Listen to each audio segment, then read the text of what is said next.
Welcome folks to our Journey into the Beyond rules video part 1, where we'll be breaking down the ins and outs of what each player can do during their turn. We are currently playing on the Tabletop Simulator Workshop mod, which is available for free in the description, as this is currently the best platform for you to play and learn the game before its physical release. In Journey into the Beyond, you take on the role of a champion who has reached the end of their life. As their soul leaves their body, a lich whisks them away to a purgatory-like forest known as the Ragnarwald. The prisoners of this forest cannot die, nor can they escape. The only way out is to earn the lich's favor by defeating the Guardian and ascending into the Beyond. The first player to kill the boss wins the game. With every death while in this realm, the victim loses a precious memory, which coalesces with the Ragnarwald's dreadful mist that covers the forest. These memories, once merged with the mist, crystallize into essence, acting as the currency of this wretched world. Each champion has specific effects and skills they have access to during the game based on their past life. When performing certain actions throughout the game, your champion will trigger memories from their past, remembering their old spells and abilities. This effect is known as Awakening. Let's go over the anatomy of a champion portrait card, which lists how a champion awakens, and more importantly, what happens when you awaken. Each champion awakens differently, with their awaken effect detailed in the middle portion of their champion card. On the bottom of the card, there are symbols that dictate how your champion awakens. The skull signifies when you successfully defeat another player, the goblin head is when you defeat a creature, the tree is when you complete an event, and the cave signifies when you complete a dungeon encounter. If there are more than one of the same symbol, that means that champion awakens an additional time per symbol on the card. Each champion's awaken triggers help define what type of encounters they are best suited for. For example, the criminal does not awaken from killing creatures, but awakens 3 times from killing another champion. Whereas the pacifist feral paragon does not awaken at all from killing players. After setting up the game, all players select a champion to play. For this example game, I'll be playing both the Lorekeeper and the Criminal.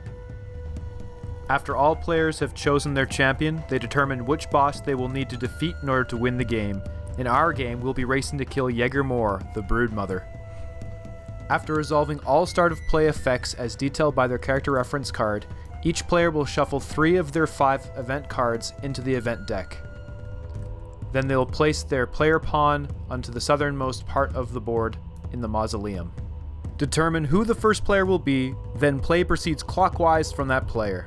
Each turn consists of 3 phases: the movement phase, the encounter phase, and the cleanup phase. During their movement phase, a player moves their pawn up to 5 times to any adjacent space that is connected by a path.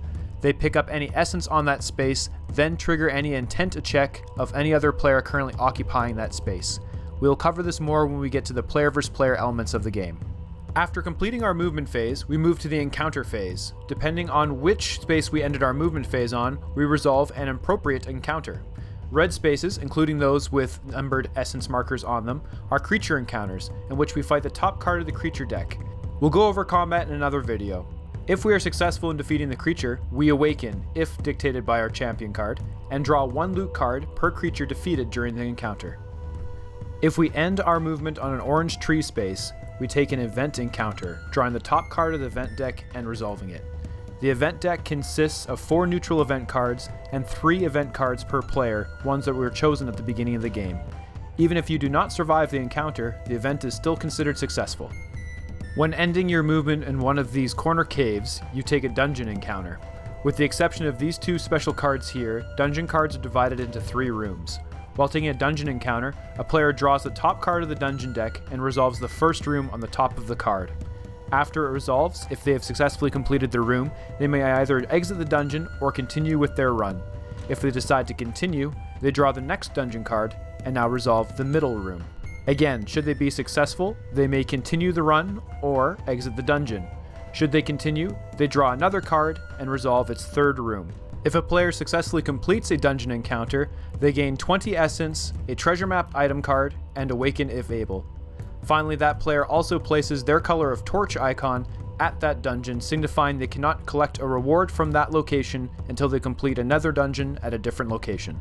Spirit Stone encounters allow players to remove their ailments, heal wounds, and increase their maximum hit points with Spirit Shards.